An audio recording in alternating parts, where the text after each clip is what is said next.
What's up, guys?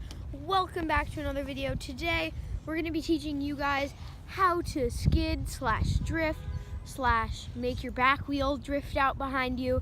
So let's get right into that. Okay guys, so one of the most basic things while doing a skid is that you are pulling your back brake a lot while keeping weight off your back wheel. So like that, you're basically just pulling your back brake, and that allows it to drift without taking traction. So you don't want to have all your weight over your back wheel, because if you do, that'll basically make it stick to the ground and make it a lot harder to skid. If you find you're having a little trouble skidding, just try leaning a little bit over your handlebars while pulling it, and also put one of your feet down, because that's just going to help a lot. Nico can tell you. Definitely, guys. If you're having trouble, if you're not putting your foot down and you're having trouble when you just press the brake, definitely try and just keep your foot down, and it really helps you turn.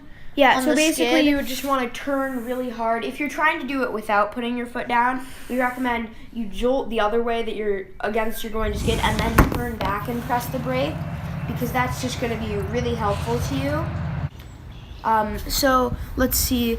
So basically what we mean by that is, so in the things where you're trying to skid without putting your foot down, you basically turn. For example, if you want to skid to the left, you would turn to the right, and so that your bike is angled, and then you're also going to, after that, press the brake and turn to the left.